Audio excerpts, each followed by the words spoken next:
The contractions were less than 2 minutes apart when he walked out of the delivery room to drive his lover home. His mother rolled her eyes and told the nurses her daughter-in-law was only seeking attention. Another wave of pain hit, and she reached for the call button, alone.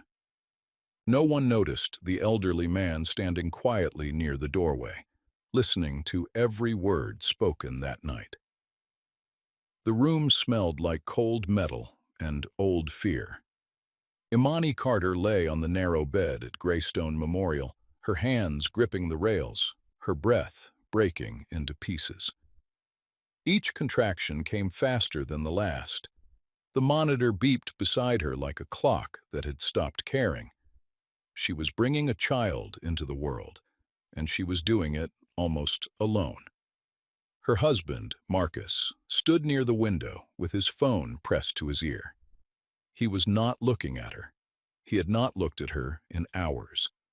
His voice was soft and warm, the way it used to be with Imani long ago, before the warmth went somewhere else. "I'm coming," he said into the phone. "Give me 10 minutes. I'll get you home." Imani turned her head toward him. Sweat ran down her temple.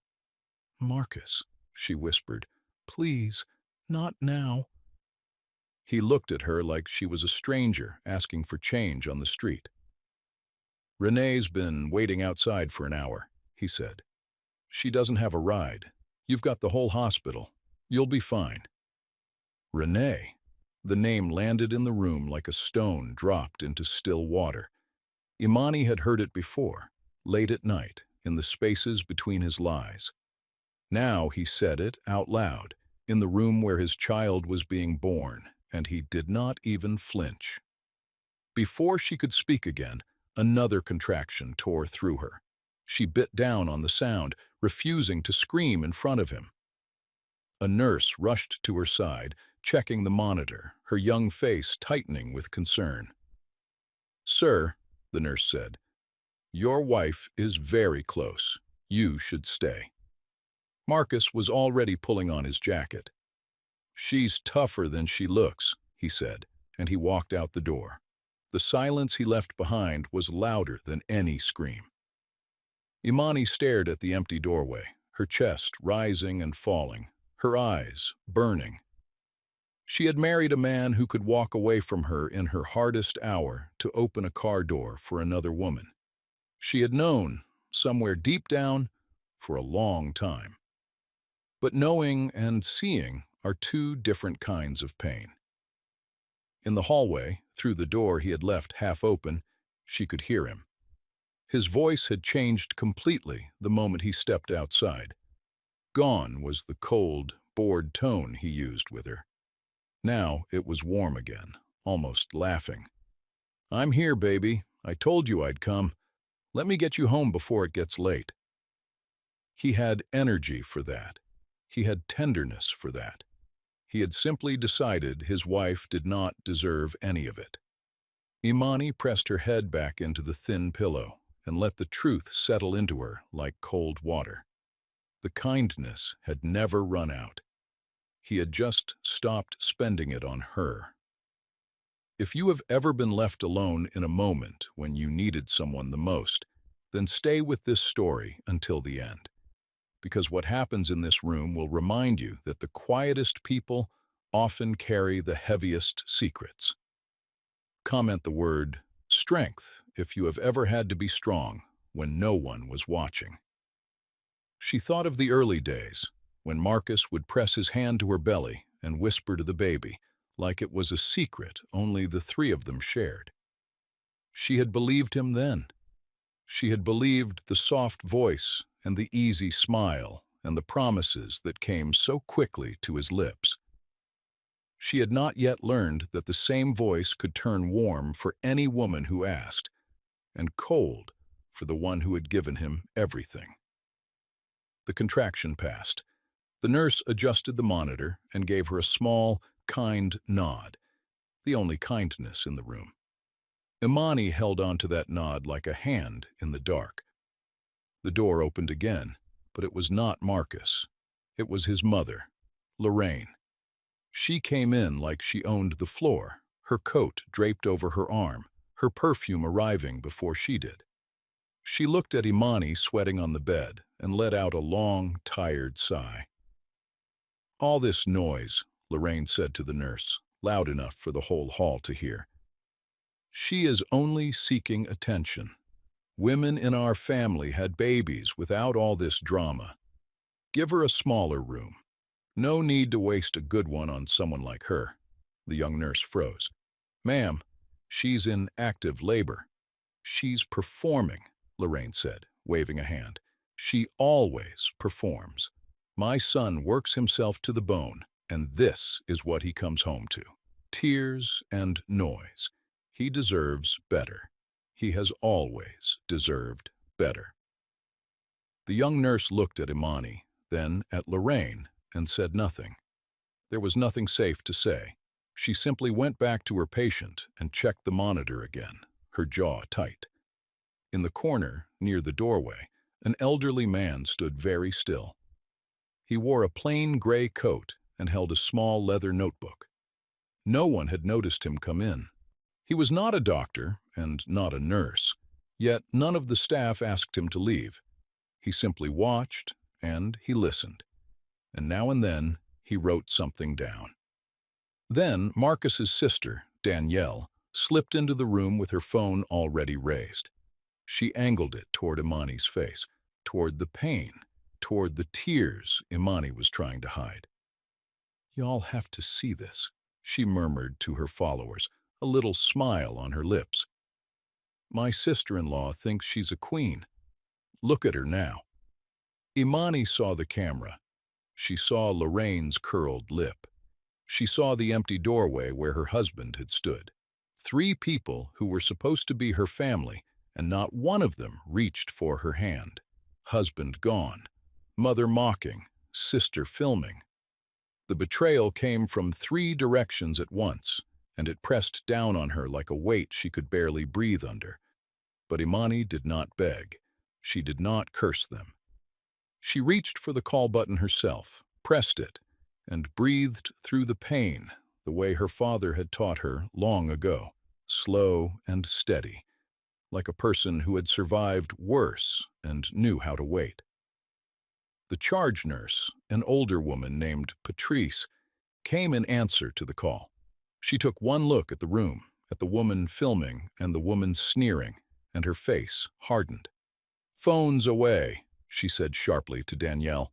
"Now." Danielle laughed. "Relax, it's just away." Patrice did not raise her voice, but something in it made Danielle lower the phone. Then Patrice glanced toward the elderly man in the gray coat. She did not know everything, but she knew enough. She straightened her shoulders, turned back to her staff, and said quietly, "Get this floor in order. Everything by the book. Everything." Lorraine frowned. She did not understand why a charge nurse would snap to attention like that. She did not understand why the room had suddenly grown careful. She only knew her plan to move Imani to a smaller room had been ignored, and that, somehow, the powerless girl on the bed was being protected by people Lorraine could not control. Imani closed her eyes and held the rails. The pain rolled through her in waves, but underneath it, something else was steadying. She was not as alone as they believed, and she was not as powerless as they had decided she was. She thought about how she had let them believe it, how, for 3 long years, she had worn plain clothes and driven an ordinary car, and let Marcus and his family assume she came from nothing. Her father had told her to let people show her who they were before she ever showed them who she was. So she had waited, and night by night, insult by insult, they had shown her exactly who they were. Now there was almost nothing left to see. The brass key warmed against her chest. Outside the window, the city was still dark, but somewhere beyond it, the morning was already on its way. To understand the woman on that bed, you have to go back many years to a small house on the south side of the city, where the paint peeled and the floors creaked, and a man named Eli raised his daughter on hard work and quiet pride. Eli was not a loud man. He drove a delivery truck before the sun came up and fixed broken things in the evening for neighbors who could not pay him much. People underestimated him because he did not boast and did not push. But Eli was building something slowly, brick by brick, in ways no one around him could see. When Imani was a girl, she would sit on the porch steps and watch her father shake hands with men in clean suits, men who came to the poor side of town in expensive cars. She did not understand it then. She only knew her father told her one thing over and over until it lived in her bones. She remembered the long evenings best. Eli would come home smelling of diesel and rain, his hands cracked from work, and instead of resting, he would sit at the kitchen table with papers spread out under a single lamp. Numbers and contracts and maps of land. Imani would do her homework across from him, and sometimes she would catch him smiling at something on the page, a private smile like a man who could see a door no one else knew was there. "What are you building, Daddy?" she asked him once. "A roof," he said. "A big one. Big enough that one day my little girl will never have to ask anybody for shelter. She'll own the rain." She had laughed because it made no sense to her then. It made sense now. "Never announce your strength," he would say, resting a heavy hand on her small shoulder. "Let people show you who they are first. The ones who are kind only when they think you have nothing, those are the ones worth knowing. The rest will show their teeth the moment they think you are weak. Watch them, remember them, and never let them see your hand before it is time." On her 16th birthday, Eli gave her a small brass key on a thin chain. It was old and worn smooth from handling. "This opens more than a door," he told her. "One day you will understand. Until then, keep it close. Keep it quiet." Imani had worn that key ever since. Even now, in the delivery room, it lay against her chest under the thin hospital gown, warm from her skin. When the pain came, she pressed her fingers to it, and her father's voice came back to her, steady and low. Eli had taught her gentleness, too. Once, a man had cheated him in business, taken money that was not his, and walked away laughing. Imani, young and furious, had asked her father why he did not fight back, why he did not destroy the man. Eli had only shaken his head. "Bitterness costs more than betrayal," he said. "The man who wronged me will wrong someone bigger one day, and that day will come without my help. I would rather sleep at night than win an argument with a thief." That was the softness in her. That was the part of Imani that smiled at strangers, that forgave easily, that gave people second chances they did not deserve. When she met Marcus, she had given him that same gentleness, and he had taken it for weakness. When his mother insulted her, she had stayed quiet, and Lorraine had taken that silence for emptiness. They all looked at her calm and decided there was nothing behind it. She had met Marcus at a small church fundraiser, back when her father was newly gone, and her grief was still an open wound. Marcus had been charming and attentive, and she had been lonely and aching for someone to lean on. He never asked many questions about where she came from.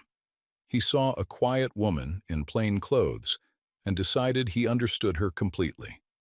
She had let him believe it, partly out of grief, partly out of her father's old habit, and partly because some small, careful part of her wanted to know if he would love her with nothing before she ever told him there was something. She had her answer now. He had not loved her with nothing. He had not loved her at all. He had only been waiting, the same way she had, except he had been waiting to leave, and she had been waiting to see. They were wrong. Behind the calm was a woman who had been taught by a patient man to wait, to watch, and to know exactly who people were before she ever showed them who she was. A contraction pulled her back to the present, sharp and demanding. The brass key pressed cold against her skin. Imani opened her eyes. The room was the same. The betrayers were still there, but her father's voice was with her now, and it told her the same thing it always had. Wait. Watch. It is almost time. She thought of one more thing her father had said, near the end, when the sickness had thinned him to almost nothing, and his big builder's hands had gone soft and slow. He had held her face and told her, "The day will come when the people who think they know you find out they never did. Be gentle with them anyway. Not because they deserve it, because you do. A soft heart and a strong spine are not enemies, baby. They are the only way to walk through this world without becoming one of the people who hurt you." She had not fully understood it then. Lying in that hospital bed, surrounded by people who had spent years underestimating her, she finally did. Hours passed. Marcus finally returned, and when he came through the door, the smell of another woman's perfume came in with him. He did not apologize. He did not ask how she was. He took a chair in the corner and pulled out his phone, and within minutes he was speaking softly into it again, smiling, his back half turned to the woman carrying his child.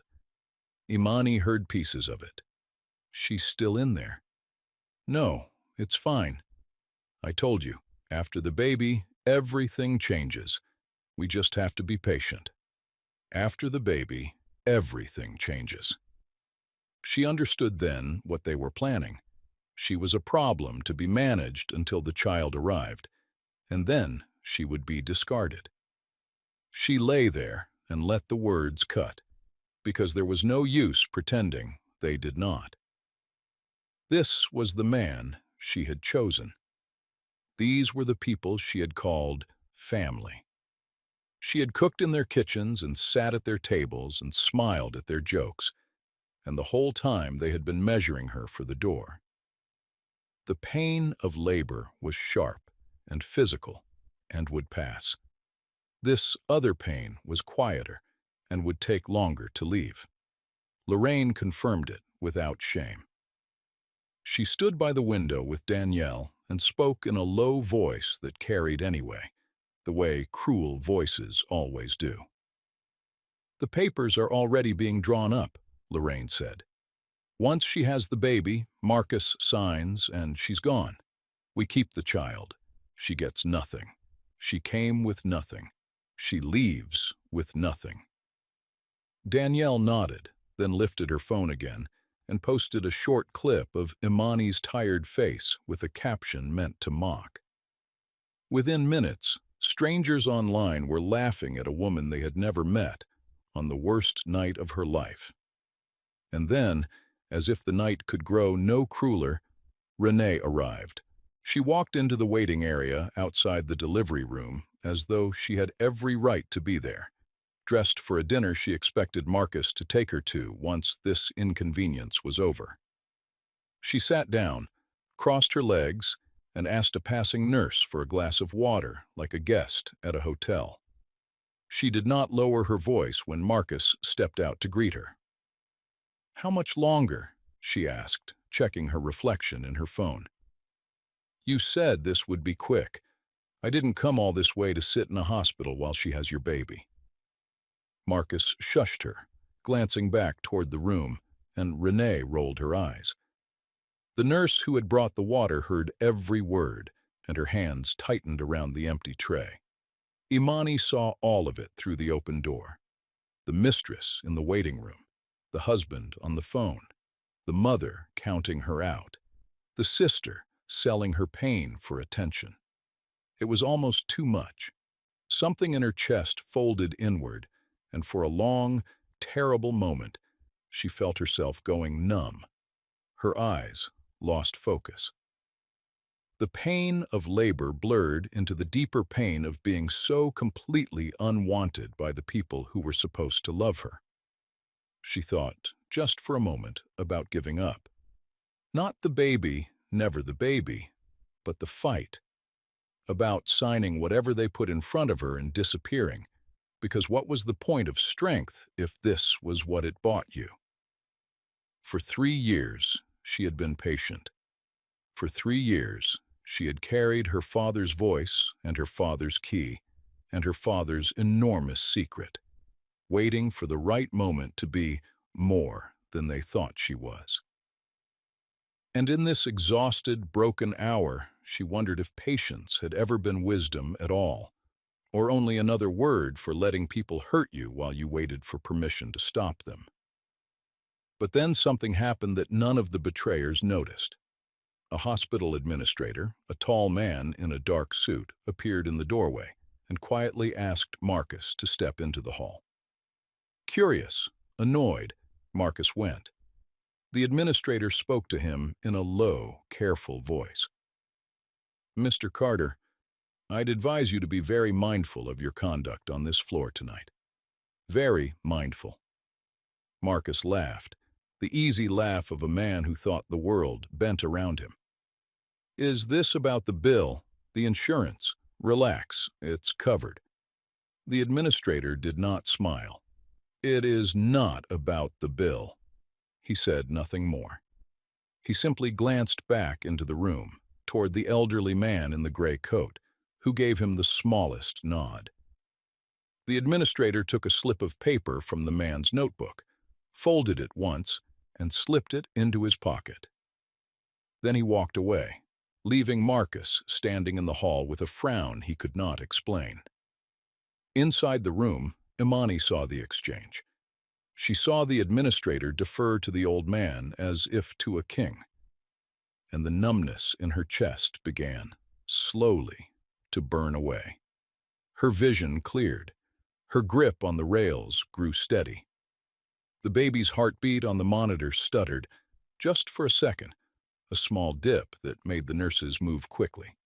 In that instant, every soft and tired thing in Imani turned to iron. She would not give up. Not tonight. Not ever. This child would be born to a mother who stood, not one who folded. She turned her head to the young nurse beside her and asked a single quiet question. "Is Mr. Whitfield still here?" The nurse blinked, surprised that Imani knew the old man's name. She glanced toward the doorway, then back. "Yes, ma'am. He hasn't left." Imani let out a long, slow breath. "Good," she whispered.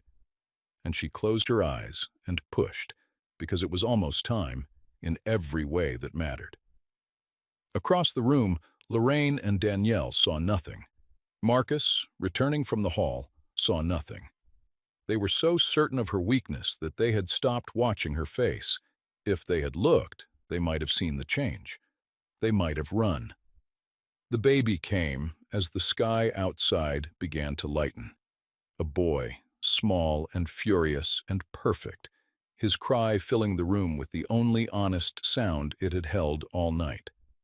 Imani held him against her chest, exhausted and shaking, and for one pure moment, none of the rest of it existed.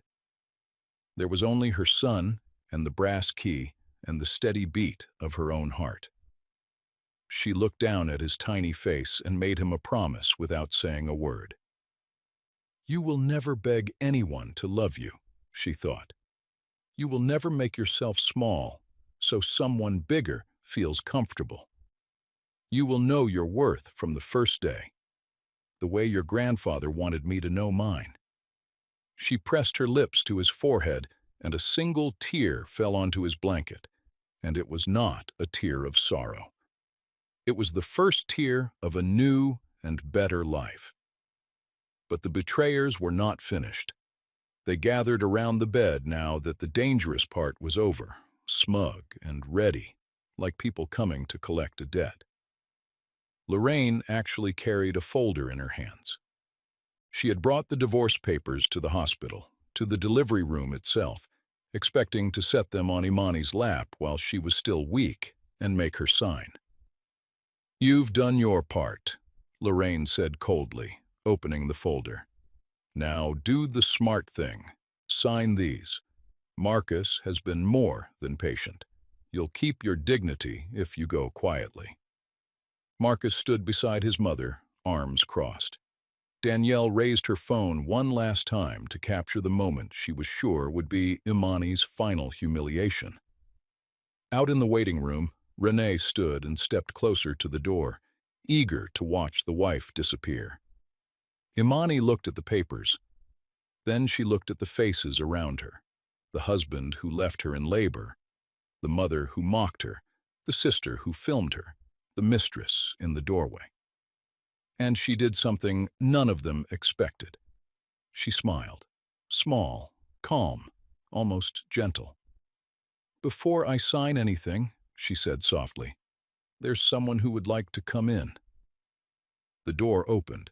For a moment, nothing happened, and Lorraine almost smirked, almost believed Imani was bluffing. Then the air in the room seemed to change. The nurses outside straightened. A doctor passing in the hall stopped and stepped aside. Whatever was coming, the whole floor felt it before it arrived. Mr. Whitfield entered first, the elderly man in the gray coat, his small notebook in his hand. Behind him came the hospital's chief administrator, then the head of legal counsel, then a silver-haired woman the staff recognized as the chair of the Greystone board. They did not look at Marcus. They did not look at Lorraine. They walked directly to Imani's bedside and, one by one, inclined their heads to her with quiet, unmistakable respect. Lorraine's mouth opened. "What is this? Who are these people?" Mr. Whitfield spoke, and his voice was as worn and steady as the brass key around Imani's neck. "My name is Whitfield. I was the oldest friend and business partner of her late father, Eli, and I am the executor of his estate." He paused, letting the words settle. For 30 years, Eli built something quietly, the way he did everything. He acquired, he invested, he held, and when he passed, everything he built passed into a trust controlled by his only daughter. The room had gone completely silent. Even Danielle's phone had lowered.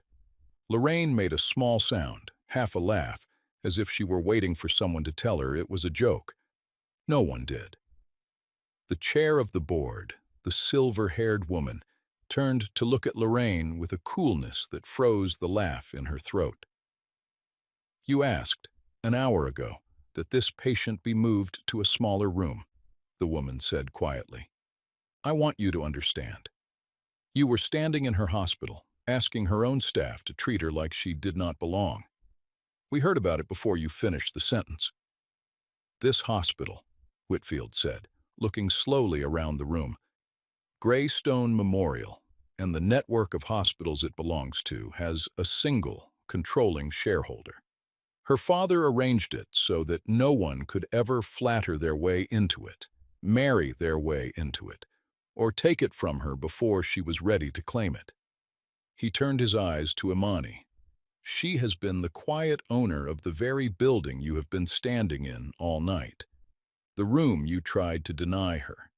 The staff you tried to order around. The doctors who delivered her son. All of it. Hers."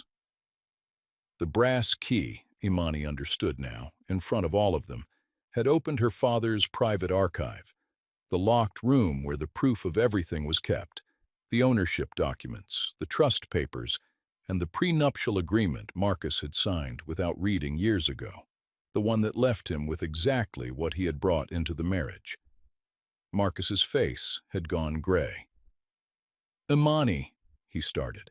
"Imani, I didn't—" "You did," she said. Her voice did not rise. It did not shake. It was the calm of a woman who had waited a very long time. "I heard every word tonight, Marcus. I heard you on the phone.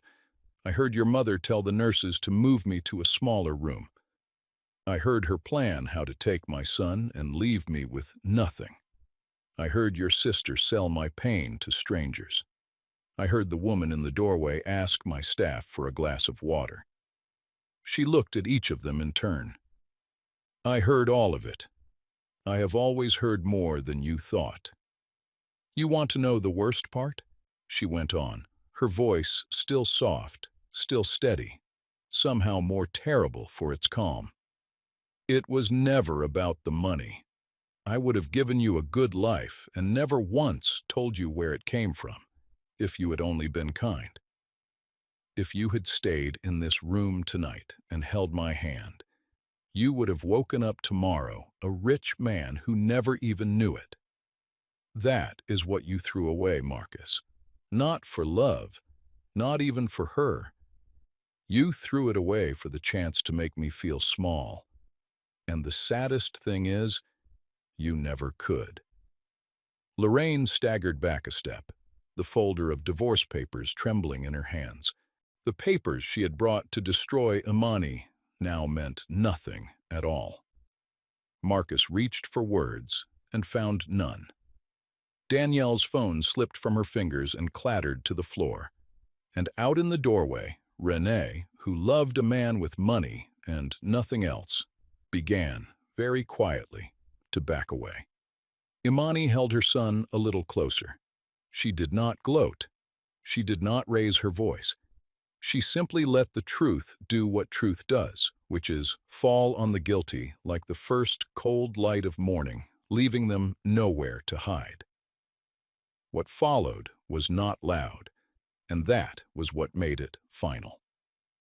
The home Marcus lived in, the car he drove, the comfortable life he wore like a borrowed coat, none of it had ever been his. It had all flowed quietly from the trust Eli built, channeled through arrangements Marcus never bothered to understand because he assumed, the way men like him always assume, that it would always be there. Within days, it was not. The accounts he leaned on closed. The house he strutted through was returned to the estate that had always held its title. The position he held at a company funded by her father's network simply, quietly, ended. Renee did not wait to see how far he would fall. The moment she understood that Marcus was now a man with empty pockets and a famous mistake, she stopped answering his calls. She had wanted the life, not the man, and the life had never belonged to him in the first place. She vanished from his story as quickly as she had entered it, and Marcus learned, too late, that a woman who comes for your money leaves the instant the money does. Lorraine, who had counted her daughter-in-law out so confidently, found herself counting something else. The cost of every cruel word she had spoken in a hospital full of people who answered to Imani. Doors that had once opened for the Carter name stayed shut. Old friends grew distant. The woman who had demanded a smaller room for someone she thought was nothing now understood, far too late, exactly whose floor she had been standing on. And Danielle. The clip she had posted to mock Imani spread, as cruel things do, but it turned in her hands like a blade. Once people learned who the tired woman on the bed truly was and what had been done to her that night, the laughter stopped. The internet that had cheered Danielle on now turned its full and merciless attention to her. Her following, the thing she had treasured above her own family, collapsed in a single week. She had filmed someone else's lowest moment, and in doing so had recorded the beginning of her own. She tried, in the weeks that followed, to make new videos apologizing, explaining, begging for understanding. But the same crowd that had handed her attention now handed her silence. And silence, she learned, was the loudest punishment of all. The woman who had built a life out of watching other people now discovered what it felt like to be watched and judged and found wanting. She had wanted to be seen. The world had finally seen her, and it did not like what it saw. The divorce papers were signed in the end, but not the ones Lorraine had brought. Imani's own lawyers, men and women her father had trusted, drew up the terms. Marcus signed them in a small office with no cameras and no audience, his hand shaking, and when it was done, he walked out with exactly what the agreement he had ignored years ago had always promised him. Nothing. Imani did not attend. She did not need to watch him fall. Her father's voice was right, as it always had been. The man who wronged her had wronged himself far more, and that day had come without her lifting a hand. Word traveled the way it does. People who had laughed along with Danielle's videos now sent Imani messages of apology she never answered. Men who had shaken Marcus's hand at parties now crossed the street to avoid him. The family that had been so sure of its place discovered that its place had always been borrowed, and the loan had come due all at once. None of it was loud. There were no headlines, no public confrontations, no shouting in the street. There was only the slow, quiet undoing of people who had built their pride on someone else's foundation. On the morning she left Greystone Memorial, the staff lined the hall, not because they were ordered to, but because they wanted to. Patrice, the charge nurse who had snapped the betrayers into silence, walked beside her to the door. Imani carried her son in her arms, and around his tiny wrist, on a thin chain, she had fastened the worn brass key. She walked out of the hospital she had always owned with her head high and her face calm, in the same quiet dignity her father had taught her, the dignity that never needed to shout to be heard. At the door, Patrice touched her arm gently. "Can I say something, ma'am?" Imani nodded. The older nurse's eyes were wet. "I have worked this floor for 20 years, she said. "I have seen women treated badly. But the way you carried yourself last night, the way you stayed kind even while they tried to break you, I will not forget it. Whatever your father built, the way you are, that is the real fortune. And nobody can ever take it from you." Imani held her son a little closer and smiled, and for the first time in a very long time, the smile reached all the way to her eyes. Months later, the small house on the south side of the city was no longer peeling and cold. Imani had not bought a mansion. She had restored the home her father raised her in, painted its walls, fixed its creaking floors, and filled it with warmth and light and the sound of a baby's laugh. In the mornings, she would sit on the same porch steps where she once watched Eli shake hands with men in clean suits. Her son slept against her chest. The sun came up slow and golden over a quiet street. There were no parties, no revenge, no gloating. There was only peace, the kind that cannot be bought and cannot be taken, the kind that comes only to people who never traded away who they were. Mr. Whitfield visited often, the way family does. He would sit on the porch with her and tell stories about her father, about the long, patient years of building something out of nothing. And Imani would listen and hold her son and feel her father close. Sometimes, in the quiet, she thought about Marcus. Not with hatred, and not even with anger anymore, but with a strange, distant pity. She had heard he was living in a small rented room across town, working a job that paid little, telling anyone who would listen about the fortune he almost had. People laughed at the story now.